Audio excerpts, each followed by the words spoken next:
I'm casting Magic Missile. Why are you casting Magic Missile? There's nothing to attack here. I'm attacking the darkness. Kung Fu Boof!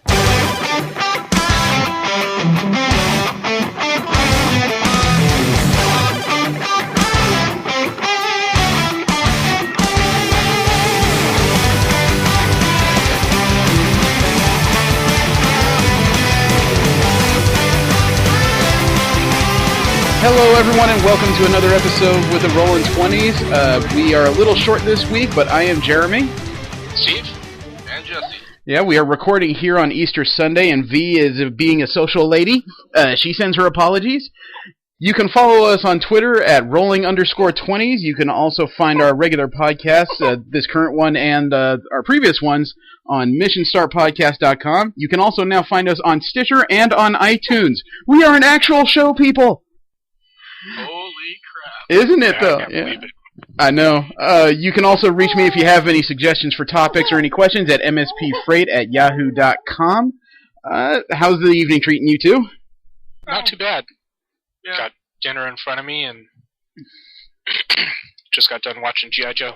How was that? It took number one at the box office this weekend. To be quite honest, I was amazed that they could really do such a 180 and just really make a good movie out of it. The first one, in my opinion, was complete garbage. About the time that they introduced the super suits, I was like, done. But they kept the technology believable. Okay. And, so it was more terrestrial. We're not dealing with a Master Chief in this movie. No. Okay. But otherwise, other than, nanites, which, we're currently trying to develop, I don't think they really got too super tech. Yeah, nanites technically are not sci-fi anymore. They are science reality these days. It's just we haven't figured out how to purpose them like we think of in medical and warfare means yet. Yeah. No, I mean, we've created them. I don't think they're self-replicating in current technology. We just haven't... We can't give them enough power to give them the kind of purposes we see in, science fiction yet. Right. So, overall, I would actually recommend going to see that movie. Or at least, renting it when it comes out on Redbox or something. Okay. All right. What do you think of it, Jesse?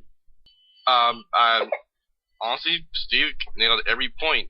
I don't believe he's going to win any wars, but it leaps worlds apart from the previous one. Okay. Can I ask you guys a question?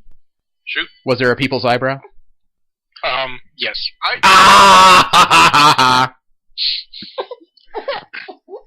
Well, I think my favorite quote in the movie, well, all of our favorite quote from the movie was "damn ninjas." Yeah, that about sums it up.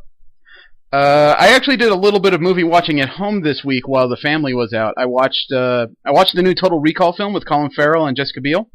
How was that? I heard that was actually kind of You know what? I went in I didn't expect much because we have all seen the 1990 Schwarzenegger film, which nowadays is much more cheese than it is action. I was actually really surprised, the same way you were with G.I. Joe. I came in as kind of a cynic. I sat down and watched it. It set this really murky, kind of almost desperate tone at the beginning as far as society, and it built on it. And even though I had an idea where it was going, I was still pleasantly shocked by half the action scenes and a couple of the twists in the middle.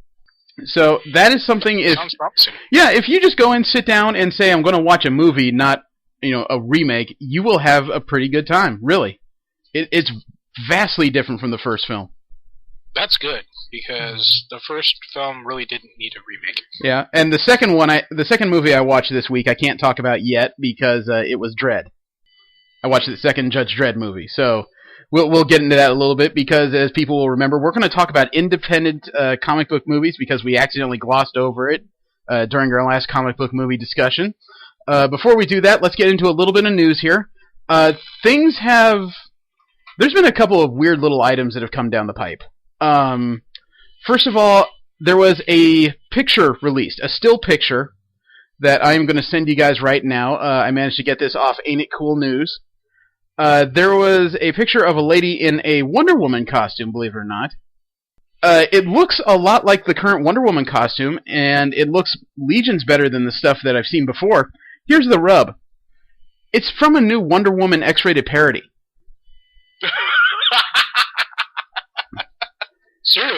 Seriously, Wonder Woman XXX. I mean, you guys can take a look at the picture. It looks like a movie still, really. I really don't know what to say. I mean, after that video that we talked about a couple weeks ago that I was really impressed over, it looks like an actual production. I don't know how else to put it. And it apparently is going to star porn star Kimberly Kane. I almost said Kim Kardashian. What's the difference? Not much. About a couple cup sizes, as far as I can tell. But check it out at your leisure. I think you'd be really surprised as to how it looks. Also this week, the Square Enix CEO has resigned because of the losses his company has taken. Oh, I heard about that. Yeah, Yoichi Wada announced he's taking full responsibility because in the most recent fiscal quarter, which is 3 months, they lost 13 billion yen. Wow. Yeah, they've really taken it on the chin on this one. He's going to be succeeded by a 49-year-old named Yosuke Matsuda, who was Square Enix's chief accountant, which is kind of scary. I know they're losing money, but I don't know if the accountant can be in charge. They have had a bunch of rough failures. Final Fantasy XI hurt them a lot. Final Fantasy XIV had to be remade, which I hear is a better game, but they've had so many issues lately, it's kind of hard for people to take it on faith that the next one's going to be good. Yeah, I have to say that I was a hardcore Final Fantasy fanboy. Oh, you and me both, dude. I mean, during past couple of games have really let me down. Yeah, I mean, you and I have basically been in these games since the Japanese Final Fantasy VI, the one everyone in this country calls Final Fantasy III. We followed it all the way through really heartily until 11. We didn't play it because it was an MMO. And, 12 and 13 were just... They weren't bad, but compared to the quality come out before, they were disappointing. Yeah, they were okay. Yeah. I mean, honestly, I personally loved 8, hated 9. Seems to be kind of like, people that like 9 really didn't like 8, people that liked, 8 didn't like 9. But I beat it. I finished 9. The first one that I didn't finish was X2. And that was because I was borrowing it. I didn't actually buy it. Yeah, I haven't finished that one either. Not because I didn't like it. I know a lot of people call it the Barbie game because the clothes make the powers. But at the same time... The story was pretty good. I was getting enthralled in the story, but then I had to return it. I just never ended up... The problem is the story is... It's not the story. It's not the graphics. It's not the acting. The problem becomes because you and I are completionists.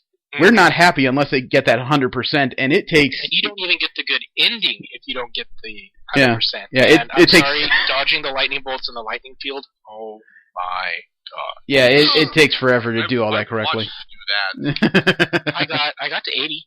I got to 80. Couldn't get past 50 after that, and I was so pissed, I just... Oh. Okay, well, let's keep rolling along here. Sony is really stumbling here because I'm sure you guys know by now the word is that the PS4 is not backwards compatible with any previous PlayStation version. Yep, I think they're doing some kind of weird service to get those games on there. It's turning into a snowball rolling downhill because at the same time they also announced that you can re-download your PlayStation Live Network games, however, it will not save any of your progress. So as soon as you load it onto the PS4, you start over. Also, no fun. They've announced something new this week as of the 26th that is just going to be a real punch in the nuts to game players. They are going to stop using pseudonyms in the average use of the PlayStation 4. What that means is all you guys with gamer handles and gamer tags, get ready for everyone to know your real name. Oh no, I think Blizzard did that, and it really didn't change anything. Well, Sony decided that because your real name is on several social media networks like Facebook, that it's really not that big of a deal. The way they put it is that you will be able to use a pseudonym in things like death matches, so there's no acrimony people can bring towards you. But still, gamers like that anonymity. They like to be able to teabag without fear of reprisal in the real world. So I'm of mixed minds of this, because while I would like to really get to know people, I would like to know whether or not I need to punch a 10-year-old who's being too belligerent. I just want it made legal. Legal to punch a 10-year-old. We do need to take more of a community activity in this, but yeah, people need to stop. This wouldn't be such an issue if people weren't such bastards on the networks. No, that's very true. I don't necessarily think it's anonymity per se. I think it's. I mean, there's sheer distance involved. Yeah. Even if I know that guy's real name, I'm not driving to New York. Yeah. It's not going to happen. So. You're right, and I realize that this is just one of those things that runs so counterculture, and Sony it's no secret they are hemorrhaging right now money in the games department. So I don't know why they did this. I'm not entirely sure either. No, well, I didn't even agree with Blizzard doing it. The move that really pissed me off the most with Blizzard was when they started using our email account as our username. Yeah. I thought that was absolutely ridiculous. It was a step backwards in security. And but again, Yeah, well, we can talk this one to the ground as gamers, but let's keep going here. Remember a couple weeks ago I mentioned how Warner Brothers made some odd moves with their DC cartoon properties? Yeah. Apparently someone walked into a boardroom and punched somebody in a testicle. Warner Brothers has announced a meeting in April to discuss resurrecting Young Justice in the Green Lantern animated series. Really? Yeah. I'm down for them resurrecting Young Justice. I know. The Green Lantern thing I can do without. It was okay. I don't have an issue with it, but it was not my speed. Young Justice, I would really like to see that back because that was getting good. And, Giancarlo Volpe, he's the executive producer behind Green Lantern, the animated series, said in a tweet he cleared the Save the Green Lantern animated series campaign with Warner Brothers. They are going to have a meeting to talk about it. Awesome. So, if you guys think you're voiceless compared to big business, it's still out there. That's actually quite heartening. Yeah. Well, that's what we have. Just good enough people to. I mean, okay, Sony's hemorrhaging money like crazy. Why don't they do what fans have been asking them to do for so long, and do a damn Final Fantasy VII remake? Who knows? Maybe we need to do a Kickstarter about that. Let's see. Anime Expo put out some very interesting news this week. And maybe this is a reason why it's good V isn't here, because she would just sit in silence and probably, cross her arms and wait. Volunteers are no longer being reimbursed for their badges. It used to be that when you volunteered at Anime Expo, as soon as you made the hours, you would be either cut a check or given cash for the amount of your badge. You remember that, right? Mm-hmm. Yeah. They reimburse you same year. Reason to be a volunteer. Yeah. They have stopped doing that as of this coming year. Well. Well, I don't quite know how to put this. I heard a story while I was working at Anime Los Angeles that there was somebody on the East Coast. They volunteered their time. They got their badge money back. It's a usual trade. You're not working hourly or anything. You're just working a specific set of hours to get reimbursed in a particular way. Apparently this kid who was underage told his parents about it, and he had no issue with it. He got the money back.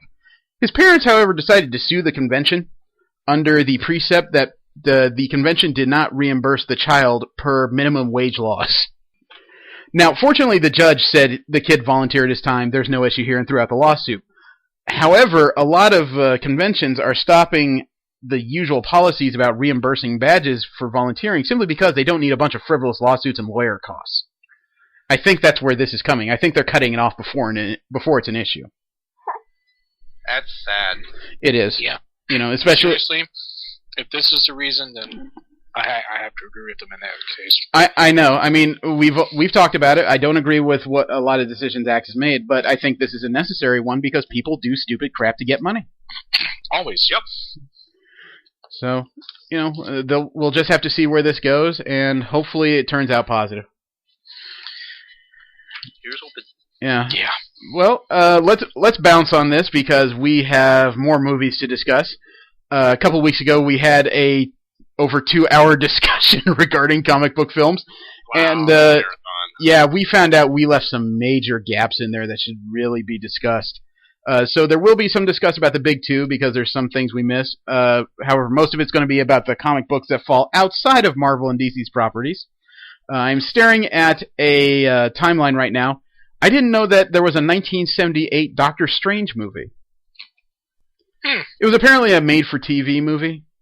It was proposed for a TV series, and it, I don't know, I'm looking at promotional image, and I can see why it didn't go anywhere.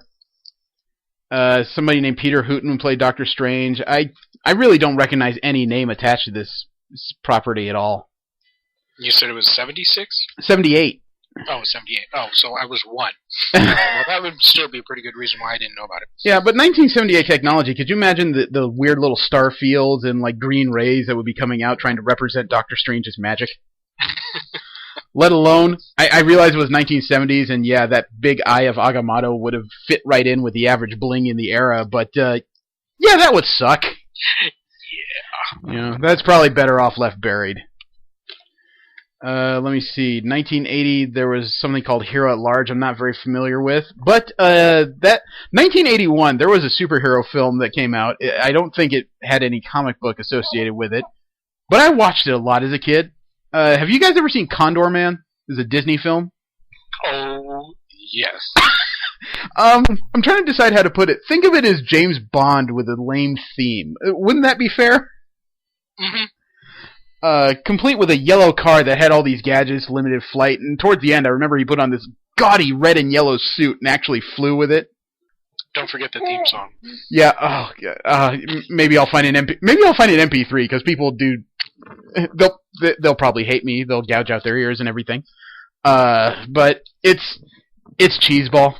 I was a kid, and that's really as good an excuse as I'm going to get out of that. I found it on YouTube. Don't hurt me. I want to know. Being that you're in the next room from me, Jeremy's responsible. Yeah, but I'm not there to give CPR, so you would be responsible as well. Oh man, 1984 had it technically became a comic book, but I don't think it started out as one. Troma Entertainment put out the Toxic Avenger. Oh. I should remember mentioning that. Yeah, that was kind of a bizarre story about if I remember correctly, a high school janitor who's doused in toxic waste. He comes out as this gross mutant wearing tutu. Yeah, wearing a burnt out tutu, and he had wandering eyes and everything, and he turned into a superhero fighting all kinds of radioactive monstrosities. Yep. And there was an anime show to go with that. Yeah, there was an animated show. Say, thank you, USA, up all night. Yeah. Because that's where I first watched it. I think there's been like 4 of these Toxic Avengers film over time. It wasn't one of those things that was great for any reason, but it was enough of a car crash. People enjoyed watching them. It was kind of like Darkman, which I imagine we'll probably be mentioning as well. Well, Darkman I don't think was a comic book movie. Before its day, Darkman was actually pretty interesting. But then again, the 90s compared to today is like a vastly different culture. Yeah. Let's see. Oh yeah, 1989 is when they came out with the Toxic Avenger 2 and 3. In the same year? Yeah. Awesome. Yeah, I mean, if it's making enough money, and obviously the budget on these things was pretty small and poor, why not? You know, but the story, it's not like it changed much from movie to movie. 2000, they got... Oh, sure. Oh, we'll stick with the timeline. Yeah. Let's see. 1989 was no, not 89. I'm sorry. 1990 was when the first, I think, serious independent comic book movie came out. And believe it or not, that is about the 90s property that probably drove a lot of parents insane. The Teenage Mutant Ninja Turtles. Oh, cowabunga, dude. Oh, I know. I don't think there was anybody our age who didn't use that line at least once a month. Now, here's the thing. As an adult, looking back on it, it's like, alright, so California's surfer speech was actually popular, and I missed my little niche right there. I could have gone anywhere in the world and been like, dude, and actually been popular. Well, it's not like this movie. It's not like this movie really started out with nothing to it. I mean, it had a moderate budget. It managed to get some relatively interesting people as voice cast, you know, including Corey Feldman as Donatello. Mm-hmm.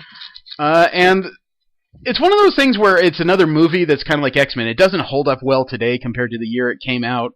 But for its day, it made a hell of an impression on a lot of people, especially those who hadn't seen the cartoon yet. And the parents' rights groups that got the weapons banned in the second movie. Yeah, that's true. But London didn't have anything to do with it? It might have been the Parents' Rights Council. But it spawned three sequels, actually. Yeah. But, it's one of those things where if you're a Turtles fan, it's fun to check out, and you see that everyone in it is working hard. It just doesn't quite gel as much as you would hope. I think I missed the Turtles in Time one. That was the third one. I think that was the third. Yeah, I honestly have not seen that either. That's really. I have. Yeah, Oh, I'm sorry. It is what it is. I'm sorry. Let's see. In 1990, Darkman came out, but I don't think that's a comic book movie. That's just Liam Neeson before everyone knew how big his schlong was.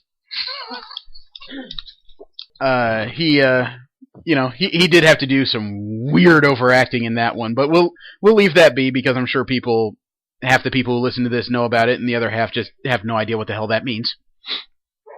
1991 had technically a comic book movie. However, it's a Japanese comic book movie. That's when Mark Hamill starred in The Guyver.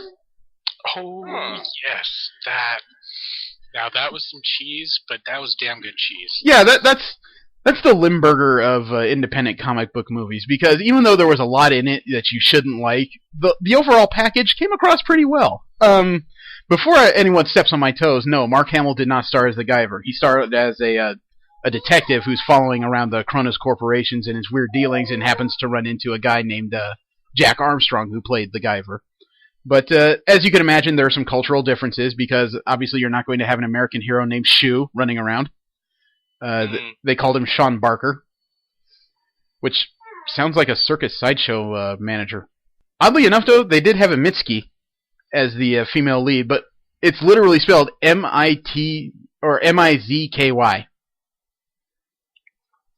Really? Yeah, they shortcutted it to like a New York version, and at least it sounded correct. Yeah, but yeah, that's better than I can give them. Yeah, you kind of knew things were going to go sideways, though, when you had Jeffrey Combs as Dr. East and J.J. Walker playing one of the primary villains. On the screen, it looked pretty good, and I remember, that's a memory we'll have to get into a little bit, but, it's not a terrible movie, per se. It was low budget, but... Very low budget. Yeah, but it's not necessarily something I could recommend people running out to go watch.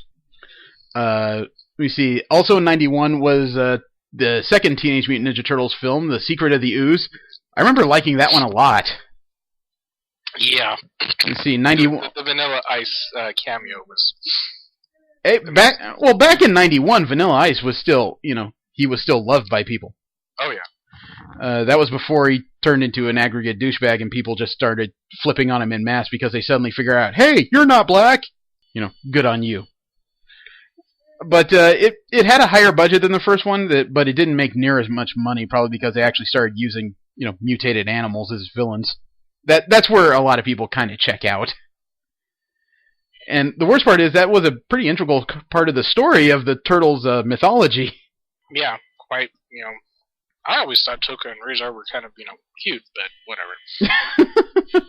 Yeah, but, it involved a reborn Shredder, and rebirths never really go well in movies. It's not exactly comics where it looks the same on the page. You always just kind of wonder, how did you survive being in the trash compactor again? I still have to say, that was probably one of the better villain deaths. Yes, you just got taken out by a trash compactor. Yeah, but all he did was bang out the helmet and come back for another round. Also in 91 was a movie not a lot of people will think of as a comic book, but it definitely was in its day, The Rocketeer. Oh, wow. That's true, and that was one of the first movies I saw Brendan Fraser in. Yeah. I was going to say that. Wait, Brendan Fraser. What role did he have in that? The main lead? No. No?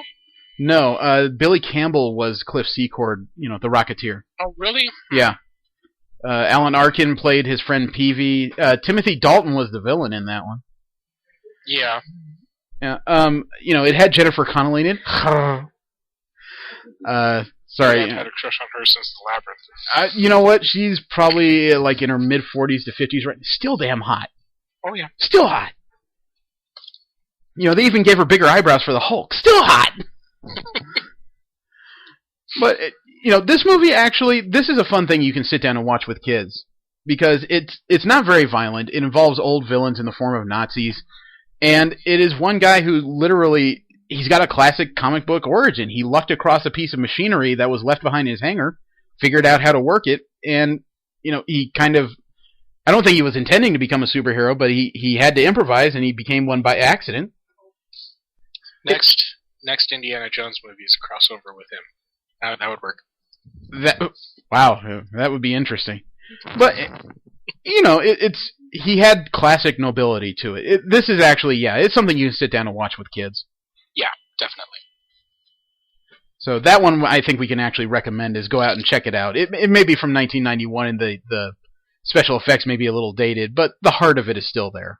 No, treat it as a period piece. Good way to put it. Let's see. Most of it is pretty standard here. Meteor Man, I don't think that was ever a comic book. 1994 had a couple of independent comic book films. Actually, I see at least 5 here. I see at least 4. And we're going to bounce around a little bit here. 1994 had a movie that, before Iron Man, was probably the best comic book movie ever made, frankly. And that was The Crow. You know, I've never watched that. A lot of people... What the hell was that? That was me being absolutely shocked. Well, The Crow did start out as an independent graphic novel. It's a very macabre story about a rock and roll guitarist who was murdered on Devil's Night, which is the night before Halloween in Detroit, and so was his girlfriend. The following year, he is resurrected by some kind of mysterious force that seems to be embodied in a crow, which apparently brought his soul back, and he went on a rampage on a couple nights preceding Devil Night trying to get revenge on everybody who had ended his life. And it was pretty much the first major starring role of Brandon Lee, and unfortunately it was his last. Some people forget that he was killed on the set by something being jammed in a gun barrel during a particular scene. No, it wasn't a bullet. They found out it was a metal object. Still a projectile from a gun. Yeah, and although it's very rated R, it's not something you can watch with kids. However, as a story, and it is 90s, it's kind of dated, it's still a good watch in my opinion. Brandon Lee went to some very dark places. He kind of actually, now that I think about it, he was the first one who take the role in the same way Heath Ledger took the Joker. He just happened to do it about almost 20 years ahead of him. I still have to say, the chick with the eyes, that was just creepy. Yeah. What's her name? Oh my God, this is gonna bother me because she was freakish. She's been in a few movies. Bai Ling. Yeah, she had this obsession with taking the eyes of people she had just murdered and using them as like incense or smoking them. Yeah, That's just it was really weird, but I mean, it has a really good cast from top to bottom, and as an overall movie, it's really good. Jesse, Steve, you should find like a Blu-ray or a rental or something and sit him down and watch that. No, I'm not saying that to freak you out. I'm not saying that as a punishment. This is just a good movie. I remember the movie came out, and I just had no interest watching it. It's not just an emo film. It is actually a good watch. Okay. I think we actually own it. Well, I'll have to go check, but I think, I've seen it there. Yeah. So. Make some popcorn some evening or buy some candy, sit down and have a night. It's a good movie. Let me see. Also in 94, believe it or not, this was a Dark Horse comic before it was a movie. Jean-Claude Van Damme spreading his accent across the Time Cop. Really? Yeah. The Dark Horse property. And I can't really recommend that to anyone because by the time that came out, that was probably the 5th film we've seen Van Damme do the same crap in the same type of movies. Look, Ma, I can do these surgically altered splits. I wanted to watch that, and this never got around to it. Oh my God, it's brutal because, like I said, by then his shtick was old. Oh my God, I can't even think of the right words to say how painful it is. It's like getting a rectal exam by Lou Ferrigno. There's a picture I didn't need while I was eating. I'm sorry, I can't think of how else to put how bad this movie is, but it's You brutal. enjoy that burrito, Steve. I'm eating nachos. Thank you. Oh man, let's just hope he doesn't have to look for the nachos. Oh my goodness. Okay, I'll stop. Let's see. Also that year, a classic comic book character was brought to life, and that one didn't go well. The Shadow. Yeah, right. He's supposed to have like the strength of bear. Oh no, you're thinking of the Phantom. The Shadow was kind of a precursor. Oh, yeah, the Shadow Knows, right? Yeah, it was an old radio program that was a comic book on and off way before it was a movie. It starred Alec Baldwin, and it just, by this time there have been several comic book movies like Batman, The Crow, and a few others. This just didn't measure up to what fans expected. Also, I think it was just kind of too obscure of a property to bring up like that. People would really have to be deep into comic books, kind of like I am, to understand where that character comes from. Let's see. Also in '94 was a huge hit for comic books, especially independents. Dark Horse's The Mask was a movie. With Jim Carrey. Yeah, Jim Carrey, Really? Cameron That was a Diaz. comic. Yeah, Cameron Diaz was in it. That was a very good movie. It's very Who was the comic that was called The Platypus Man? Richard Jeni. He was in it too. This movie, actually, it works pretty well for what it was. It's kind of a strange story about an average dope who happens to like cartoons, finds a mask that's enchanted by Loki, who everyone knows is the god of mischief. And every time he puts it on at night, he turns into this almost living cartoon character, and he creates a lot of havoc just because he does cartoonish, well, I should say 40s cartoon types of things. Think old... You know what? Why don't they bring that? Well, Dark Horse still owns the properties, and not long after this movie, the comic books really soared as far as pricing. They started to tank as well because a lot of people started buying it, and they had high expectations. The first movie did really well, and Carrey acted his ass off to try and get everything working. It's not something that holds up great modernly, unfortunately, because it is Carrey doing a lot of his rubber face impersonations, and it's a lot of the things we've come to expect from him these days. He did earn some awards for it. He was nominated for a Golden Globe, but that was the same year Forrest Gump came out, so the movie was kind of buried by the awards crowd. Yeah. But it also had a young Cameron Diaz as the female lead, and wow. Just wow. Mm. She gets to play this lounge singer, and seeing her in a bunch of short dresses, and it's, yeah. Let me see, this was '94, I would have been about 17, and yeah, that made me a happy person. Let's see.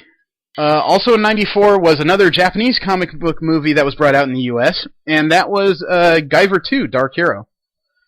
I had so much fun with that. Yeah, that's still not a high budget, but for a low budget film, it had some pretty good effects, and it had a much better handle on the Guyver, the Guyver Mythos. book and how it worked. Yeah, mythos is a good word. Yeah, it really gelled much better. It's another one of those things I don't know if I could recommend it because you really have to be in the right frame of mind, and I imagine half the comic book crowd really doesn't care about a manga movie. But Yeah. I don't know. It was still a good watch. We saw that at one of the anime expos, didn't we? yeah, we saw it when they did the U.S. debut at Anime Expo '94. Yeah, it was still on like not Blu-ray, but Laserdisc. Laserdisc, yeah, that was the big thing way back They then. had to pop that and stick it in for the second half. I know. No. Yeah, that was an impressive movie, especially. I mean, you really don't see a lot of Japanese portovers, and Yeah, but we may have a little. especially live action. I mean, because they've done other stuff like what was it, MPD and some other stuff. And that stuff was all just like, oh, I couldn't even watch it, but Yeah, well, this was actually pretty good. yeah, I mean, we may have a bit more of a slanted view because the first time we saw it was in a room full of other anime nerds. Yeah, true. Plus, I'd always just really liked Guyver. Yeah. But, 94 was apparently very rich in comic book movies. 95, that's when the Judge Dredd movie came out, the one with Sylvester Stallone. Still haven't seen it. It's worth a watch. but it's really one of those things where you need to go in with a bucket of popcorn and 5 other guys and just start laughing at it, because they tried really hard, and it wasn't a terrible movie per se. Well, it was, but the cast was good, the special effects were good, the writing was bad, and the direction was terrible, just terrible. You know, should have known there was a problem when you've got a movie where Sylvester Stallone is a lead as this hard shooting, take no prisoners type of character, and they've somehow saddled him with Rob Schneider. Let's see. Also in '95 was another comic book movie. It didn't do well. It was based on Dark Horse's Tank Girl property. Did you guys ever watch that? I actually No. kind of that movie. I've seen bits. It has a certain charm, but unfortunately, I don't quite know how to put what went wrong there, because it had Lori Petty as Tank Girl, and she fit the role to a T. Ice-T is one of the mutant kangaroos. That's another sentence I never thought I'd say out loud. It didn't work terribly well. I guess the problem with the movie is a lot of the backgrounds, if I remember correctly, they were really cluttered. Yeah, and they tried a new... I mean, they tried to shoot it like a comic book in certain scenes, where it just kind of skipped around and whatnot. I think they used some of the actual panels from the books. Yeah, not to mention, I mean, yes, Lori Petty fit that role to a T. That's not always a good thing. Yeah. That was a seriously odd kind of story. Yeah. It's just not to everybody's taste. Yeah, I mean, I enjoy it for certain things, but I admit, that movie is hard to defend when people say they don't like it. Yeah. Let me see. 96 had a couple of comic book movies. It had the Crow sequel, City of Angels. I watched it. I've watched it. Trini from Power Rangers. Yeah, the thing is, it was a sequel in that it was supposed to be the character of the young girl who was the friend of the original Crow. Her boyfriend died and came back to life and was exacting his revenge. I watched about 20 minutes of this film. It's kind of like what would happen if Joel Schumacher directed The Crow, frankly. I've never gotten deep into it. I don't know precisely what goes on, and I don't think I ever will. But it had another comic book movie, it did even worse in the box office than City of Angels, if you can believe that. Have you guys ever seen Barbed Wire? No. Never even heard of it. Pamela Anderson. Yeah, Barbed Wire, That's what I a.k.a. needed to hear. Yeah, Barbed Wire, a.k.a. Barbara Wire. It was another one of these, imperfect future type things, and she's supposed to be something akin to a bounty hunter. It was a comic book that did okay in its day. Again, this is the 90s, so grain of salt, everybody. Grain of salt. The problem was, part of the problem was the fact that Pamela Anderson had the lead role, and she... How can I put her acting ability? It's as if you asked a dead fish to do the role. Yeah. Whole lot of meat in there, no brains. I'm looking at the cover, this poster on Wiki, and it... Kind of the same expression as a dead fish, too.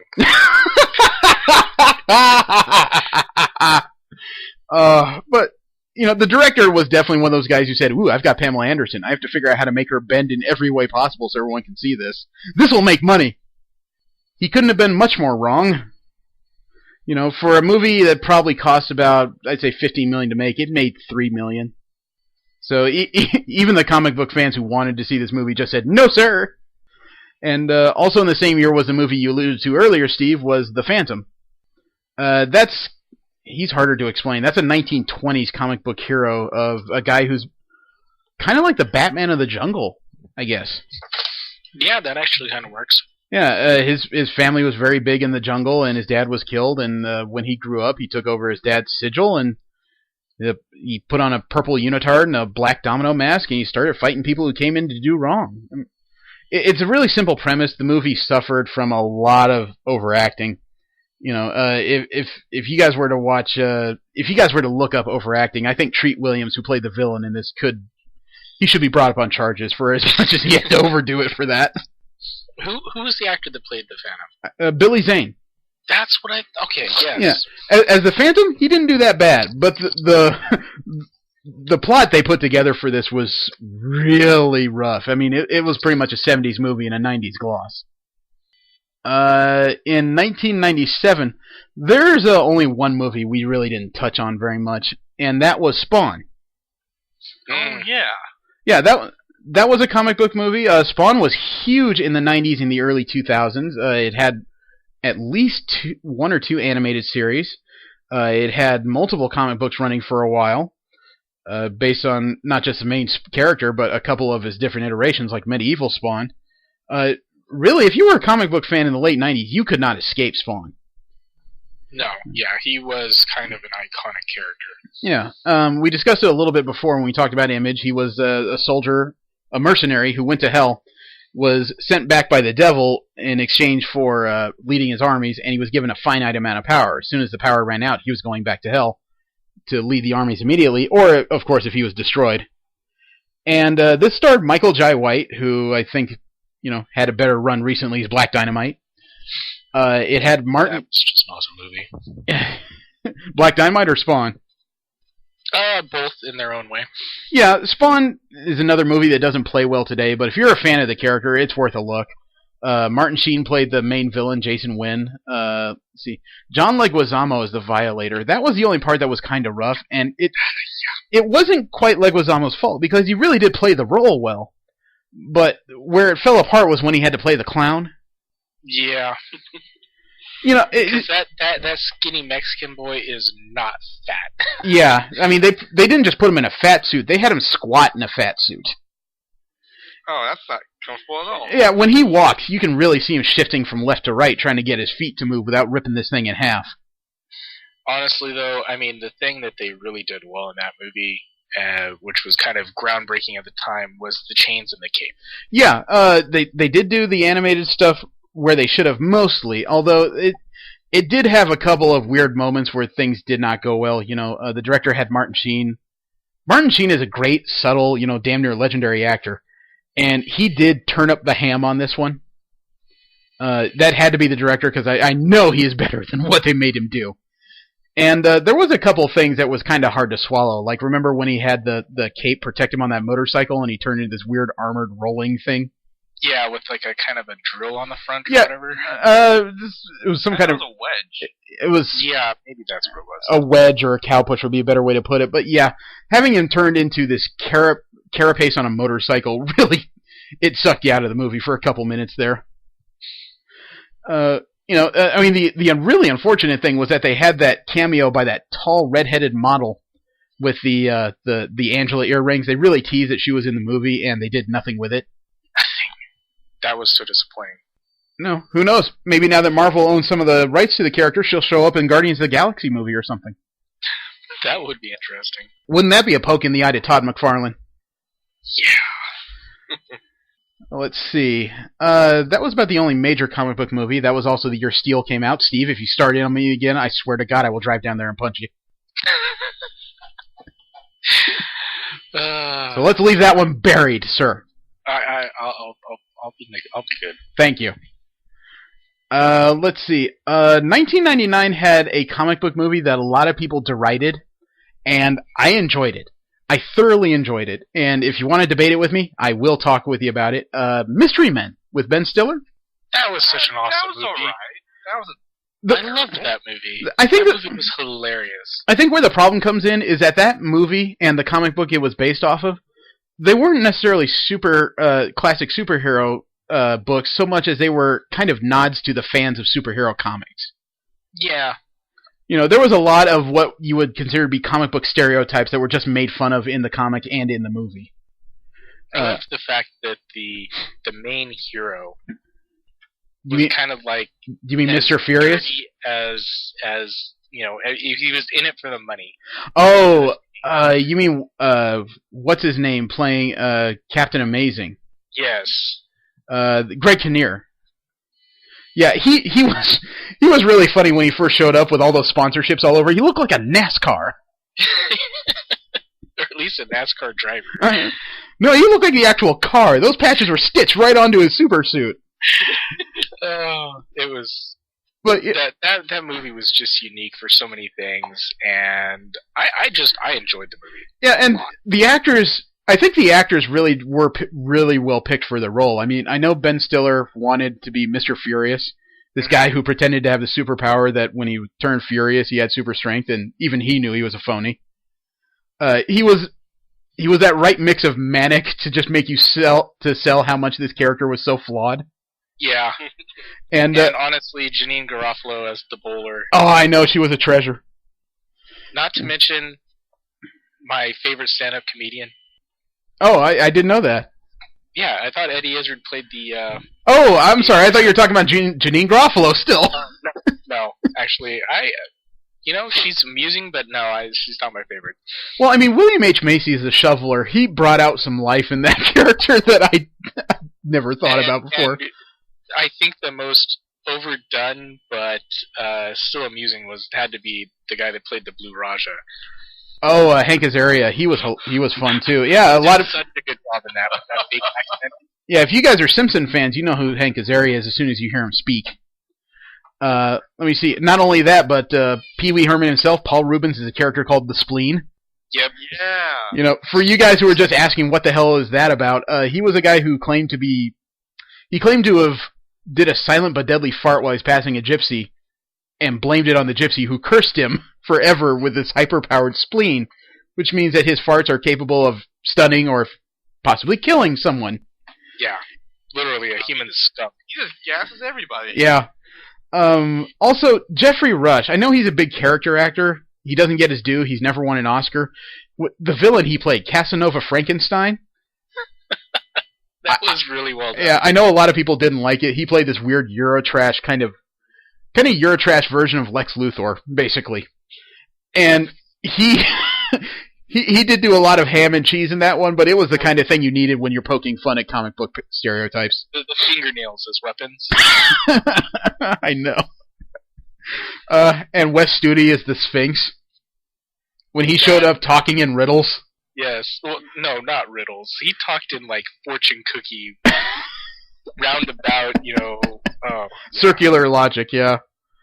And who did they have play the kid that could turn invisible when Keenan Kel.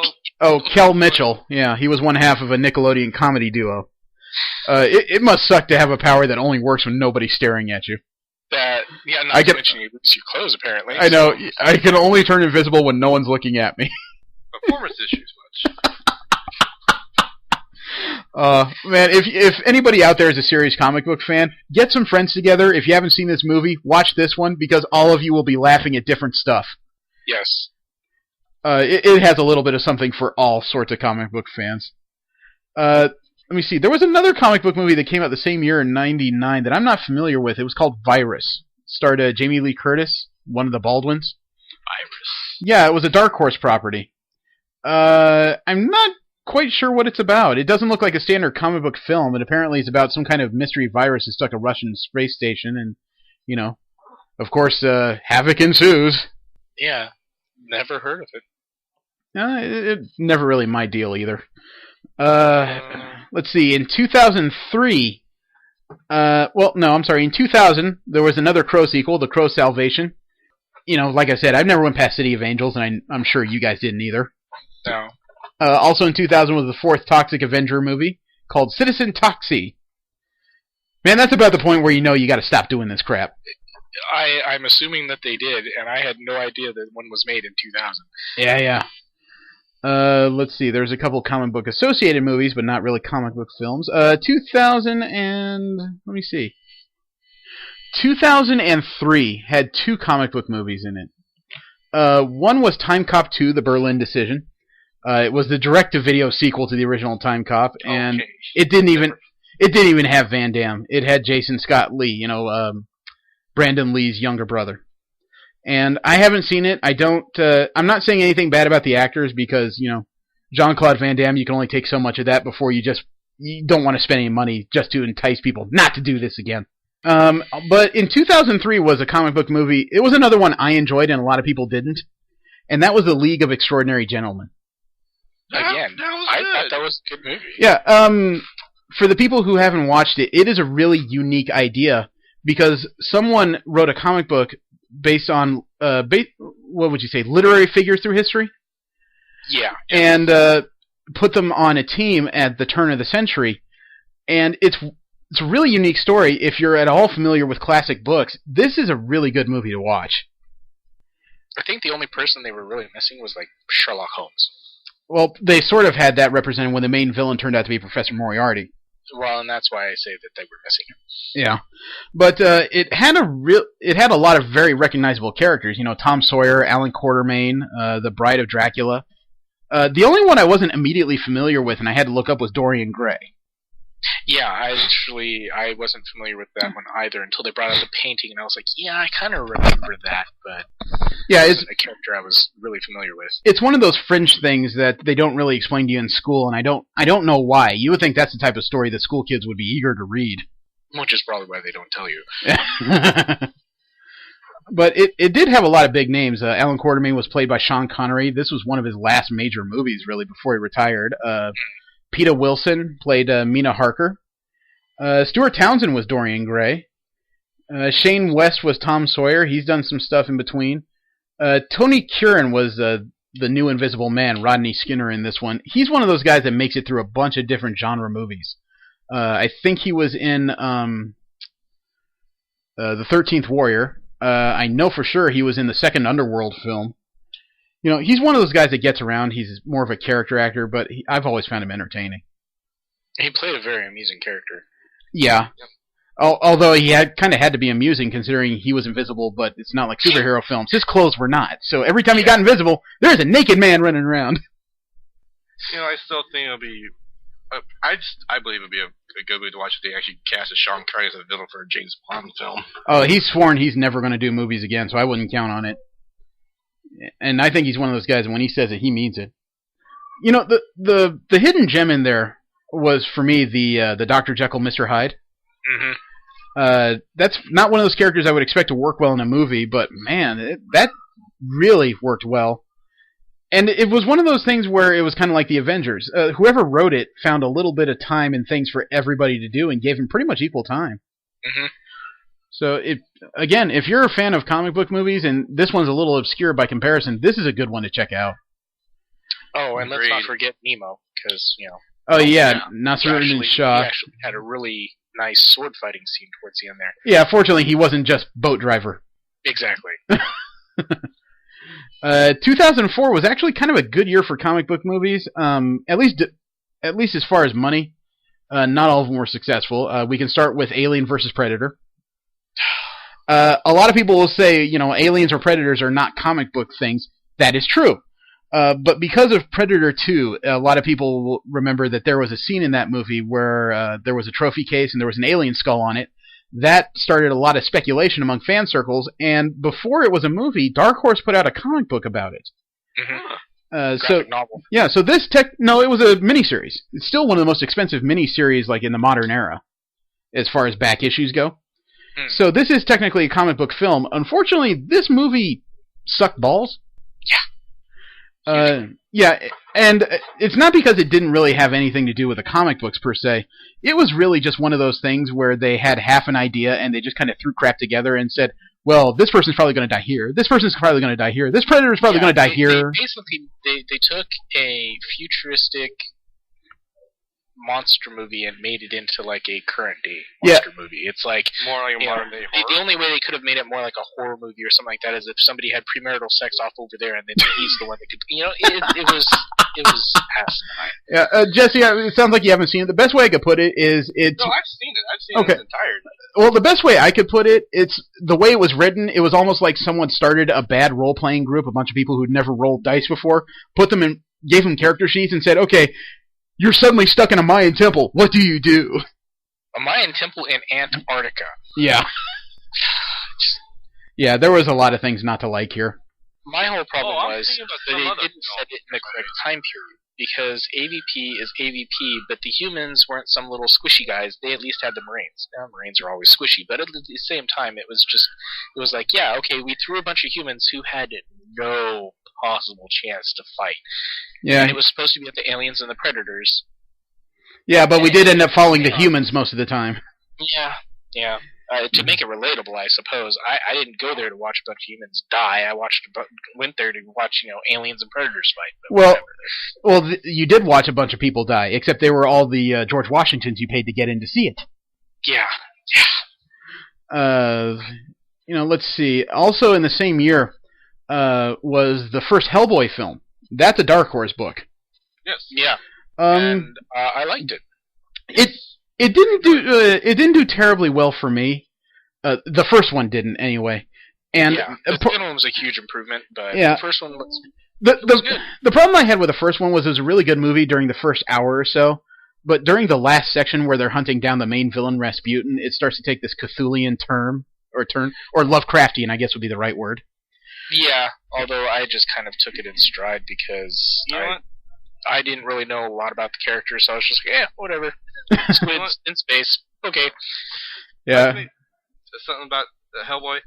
I enjoyed the movie for what it was, but I remember making a comment at the time after watching it, saying I looked at all the other films that are out during when it was out, and I really say everything else was total garbage. I mean, the Yeah. second Scooby-Doo movie was out at that time. I admit there wasn't much else to see, but it is true. Once you get to Space Squids, things take a negative turn.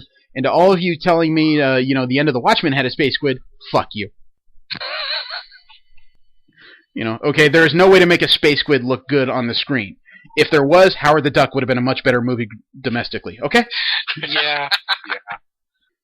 Also in 2004, that was the year of Spider-Man 2, Catwoman, and Blade Trinity. Man, that was a rough year on comic books.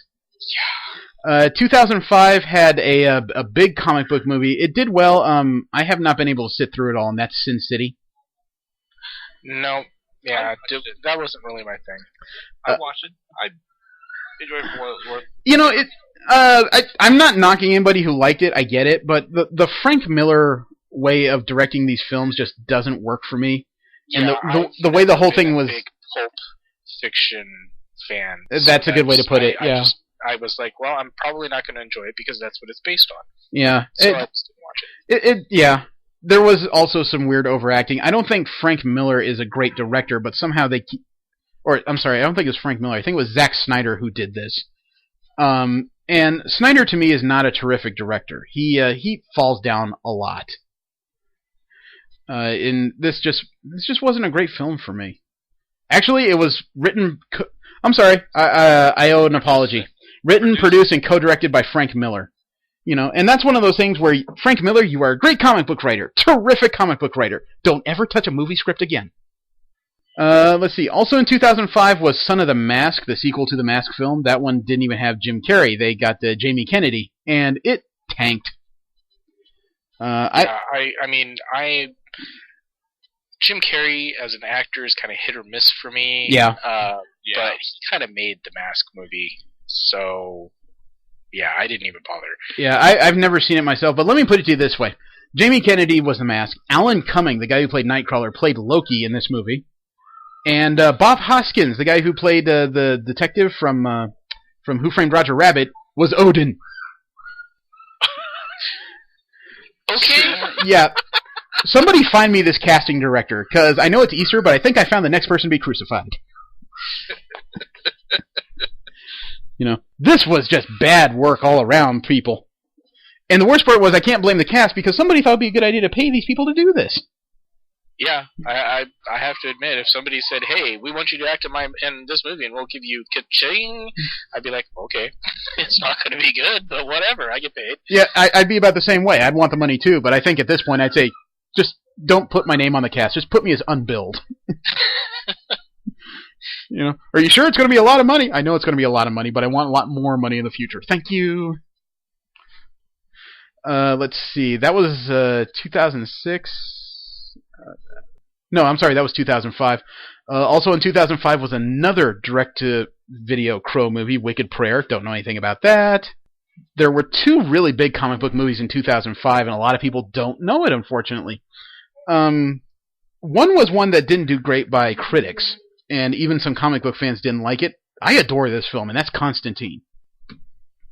That was a really good movie. Yeah. I liked that. I mean, That was alright for me. ignoring the comic book for a little while, because I honestly have not read it. I just know about the character. Why?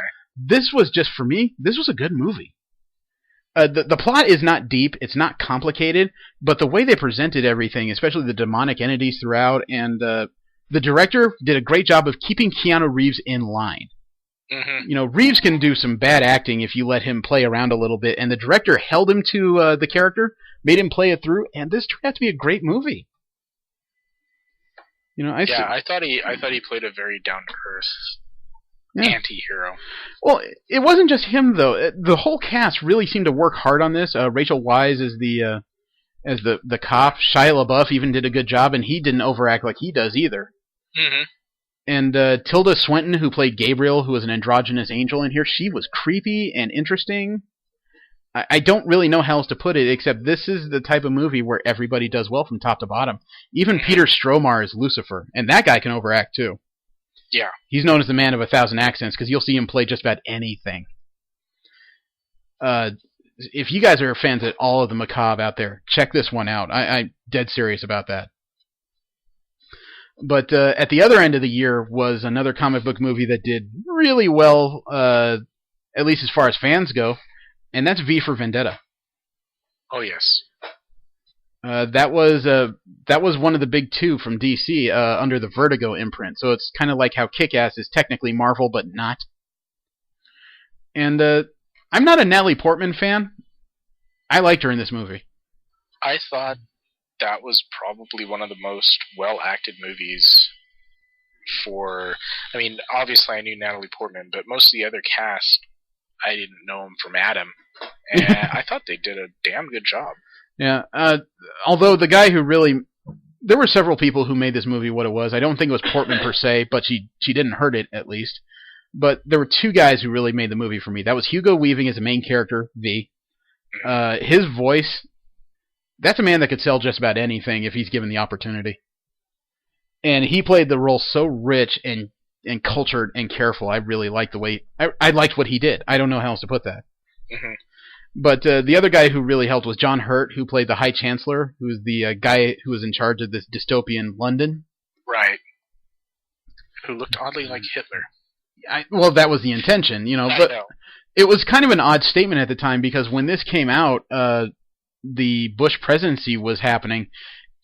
It was kind of hitting its apex, and a lot of people pointed out some parallels, how this character seemed to, the John Hurt character seemed to manufacture crises just to take more control, was very religiously minded, kind of like how Bush was, and he wanted to put religion in everything, regardless of what people said.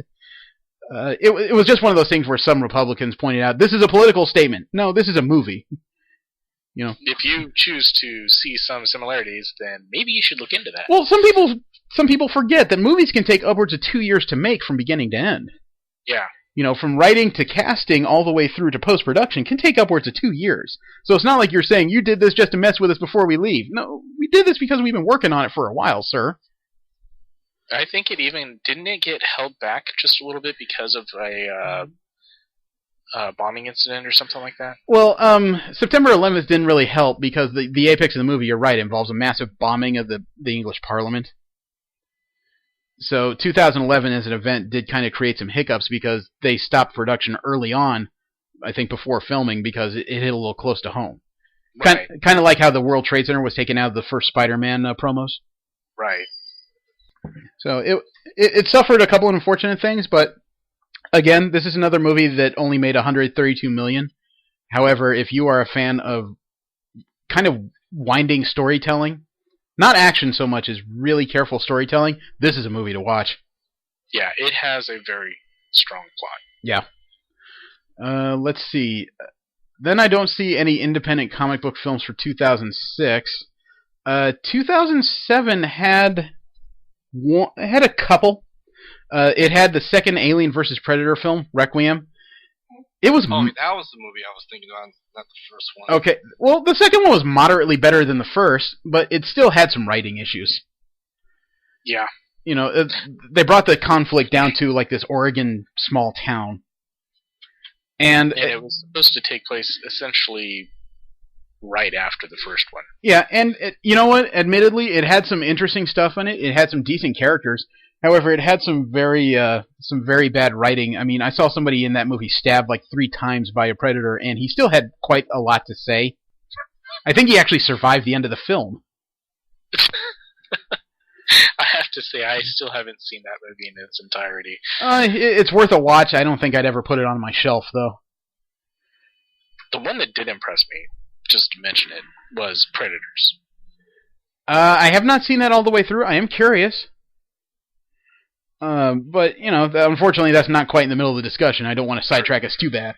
Also in 2007 was a movie that did great for a lot of people. This was one of those things that was great when I saw it, and then when I saw it the second time I wasn't as impressed, and that's 300.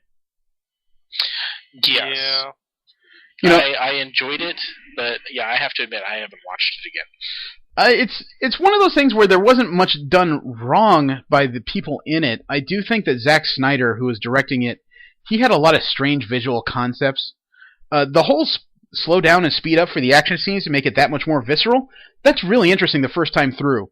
But the third time or fourth time in the same movie, you start wanting to ask the guy just to speed things up. Been here a couple times. Can we keep going? Yeah, and honestly, it spawned so many memes that it's kind of hard to escape that. Yeah, it has some memorable one-liners. There's no denying it. But I think the thing that really ripped me out of the movie every time I saw him was the guy who played the main villain, Xerxes. I don't know what was wrong. I think he had scoliosis. He never stopped moving. Who was that? Rodrigo Santoro. I don't think it was his choice to play it like that, but it was, oh my gosh. It was really hard to watch him in every scene he did. It was almost like he really got pierced in the face to do that, and he just wanted to get it all out. The other thing that kind of hurt this a little bit for me was overuse of digital. Like, every background was digital. That's one of those things where it's great in a couple scenes, but when it's in every scene, it really starts to drag on my nerves. Yeah, I suppose the reason why they did that is, just finding the correct location. Yeah. It's just easier to create it on their own. Yeah, I admit that. I admit that there's probably a lot of places that there's not a lot of places that would have given them the kind of look they were going for. And I admit that freely. It was too much. Half the grounds were all digital. Every sky was digital. And the first couple of times you see it, it's breathtaking because of the rich palettes and the colors. The fifth time, you're really just wondering if these guys ever just saw daylight. Or at least I do.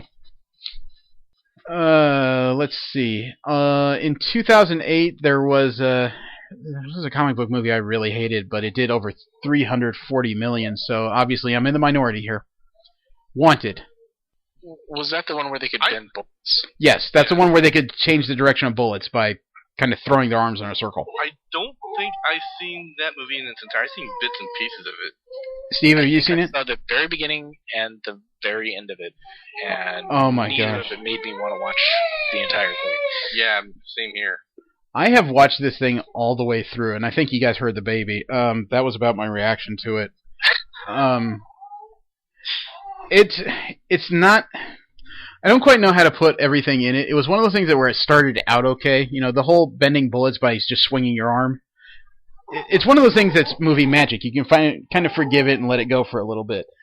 But as the movie goes on, it gets more and more unbelievable and unlikely and just starts irritating the hell out of me. There is one scene near the end where this guy's starting to rebel against the assassins that trained him. And he hits somebody in the face with a gun, pulled the trigger at damn near point-blank range, but then he starts running full speed, holding up the body by the shirt and shooting through the head and whipping it back and forth like it weighs nothing. Physics went right out the window, and that's where my brain kind of snapped. I didn't see that part. I saw the part where he shot 12 guys with one bullet in a circle. I don't know. If you're looking for some good pulp action, this is a movie for you, but if you're looking for something with plot to it, no, you got other places to be. I don't know how else to put it. Let's see. Also in 2008 was a movie I thoroughly enjoyed, surprised even me, and that was Hellboy 2, The Golden Army. I liked that one too. I like that too. I like that so much more than the original. Guillermo del Toro, man, he has an imagination. I think he almost personally created half the creatures that were in it, and he has a unique look on the world, I swear. That was the thing that really made the second movie for me, was the creatures he created were just awe-inspiring. But, I think the other thing that helps Hellboy is the weird steampunk nature of the technology they use half the time. Mm-hmm. The whole I liked that. The whole thing just feels alien. And Ron Perlman as Hellboy, I think it's the last time he's going to wear that suit, even though people would like to see one more ride. It's almost head-to-toe prosthetics on him. That chest isn't even his, so I can't say I blame him. I wouldn't want to be sealed up for 2 months. But all the actors did really well on this, even Selma Blair, who played like the one human among these people. Although a lot of people are unaware that Seth MacFarlane had a role in the film. Really? Is who? Johann Kraus, the German cloud man. Really? That's him. Well, that would make it a little difficult to recognize him. Yeah, I don't think he was in the suit, but he was the voice. Ah, okay. Still, I'm a big Family Guy fan. I couldn't pull him out of there. So he fooled me. But if you have at all an interest in the first one, that's something to see. That seems to be most of the independent stuff as far as I can see. Well, no, I'm sorry. There's a few more here. In 2011, The Green Hornet. I have not seen that. I haven't either. I have not. I heard it was decent. I have yet to hear anything good about it. Really? Yeah. The Green Hornet's a classic character from, I think, the 20s. He and a lot of people know him from like the 70s TV show, with Bruce Lee playing Kato. Right, yeah. And I know they tried to turn this into a comedy with Seth Rogen. I just heard it did not go well, unfortunately. Well, if they tried to turn it into a comedy, I could definitely see where they went wrong. Yeah, I'm just relatively unfamiliar.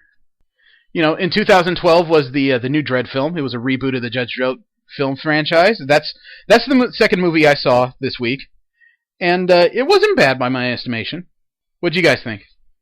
I still haven't seen it. Really? Judge Dredd? The Dredd, yeah. Dude, I thought it was far. I felt. Let me get my thoughts together. Come on. It actually made you watch. It was Judge Dredd being a cop in that time, and not. Yeah, it played the right role. It had the right kind of background. Everything was dirty and gritty, like you would expect from this post-apocalyptic wasteland. My only issue with it was kind of limited on plot, and they didn't do a great job of replacing the lack of plot with characterization or anything. It was a whole bunch of visuals. Yeah. And that's the way it felt. And the other unfortunate thing was I saw this movie second to a movie in 2011 that did the same thing, but I thought actually did it better. It was an Indonesian film called The Raid Redemption. I haven't seen that. I would actually recommend that above Dredd. Maybe it's only because I saw it first.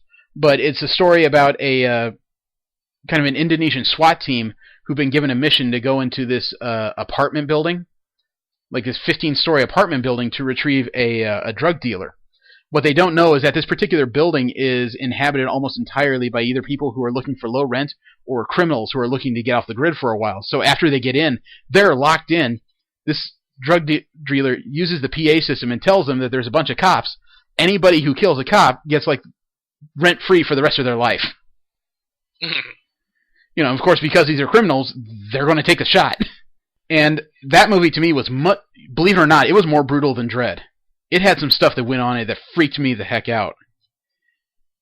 Well, maybe freak out is the wrong word, but it made me jump in my chair a little bit. I mean, when you've got cops going up against criminals, and sometimes they use an axe to get between them. Yeah. Yeah, that's what I can say. I mean, 3 guys tackled a cop, another one came up behind him with an axe, hit a guy in the shoulder, and then he didn't just, chop him up. He hit him in the shoulder once, and then he ripped it backwards and threw the guy off, basically by ripping out his shoulder. Oh. That's the kind of stuff I'm talking about that was in the movie. So, like I said, Dredd wasn't bad. Unfortunately, I just saw something very similar a year prior. And let me see. No major independent movies in 2013. That's a little disappointing. There's some that apparently are not out yet. There's something called R.I.P.D. That's a Dark Horse book that's hitting post-production. It's about a recently slain cop who joins a team of undead police officers working for the R.I.P.D., the Rest in Peace Department, trying to find the man who murdered him. I know it's a book. I have not read it. I don't know much about the story. Here's the thing, though. This could actually be really good. The lead character is being played by Ryan Reynolds, and I think his boss, his secondary character, is being played by Jeff Bridges. Kevin Bacon's in there, too. Yeah, Kevin Bacon, Mary Louise Parker. This has a bunch of really big names attached to it. James Hong is Grandpa Chen. Those are a bunch of character actors I can get behind, actually. Let's see. Also in 2013 is going to be 300 Rise of an Empire. It's currently filming. Pass. Wow! Well, it's supposed to be a prequel to the 300 story, but it doesn't seem to star anybody from the previous movies. Check that. Rodrigo Santoro is coming back as King Xerxes. So we're going to get more wiggly Xerxes. I watched 300 because it seemed interesting, but that was all it was worth for me. And also being filmed in 2013 is another Sin City film. Really? Yeah, a sequel, Sin City: A Dame to Kill For. Yeah, again, I'm just not a big fan of the pulp Yeah, genre. I haven't watched much of the first because I thought it was just kind of a snuff film disguised as a comic book movie, and I don't see a reason to go deep into this. Unfortunately, Frank Miller's co-writing this again, so I really don't have a reason to do this. Well, I'm sorry, it's Frank Miller's directing with Robert Rodriguez. They're just two directors I really don't care about. So that appears to be about it here. I don't think we missed anything. Anybody got anything? That sounds like a no. Yeah, no, I can't really think of anything. Okay. Let's see. I had a couple suggestions for next week, and I wanted to float them by you guys. I wish V was here because I'd like to hear her opinion as well. I got two ideas. Okay. One is the Indestructible Hulk. That's about 6 issues deep right now. It's the Marvel's reimagining of the Hulk based off of the Avengers film. We have a Bruce Banner who wants to be Hulk. Or at least wants to use Hulk. Kind of gets complicated from there. Or we can go the complete opposite and other direction because The Walking Dead hit a season finale this week on TV. Still haven't watched a single episode. Yeah, me either. You know what? You guys know me. I don't do well with horror because I'm middle-brained. I have watched this series from the first episode, and this is really good TV. I'm still more inclined to go with the Hulk. Yeah. Promise me you'll at least give The Walking Dead a shot, though. Maybe if I have nothing else to do.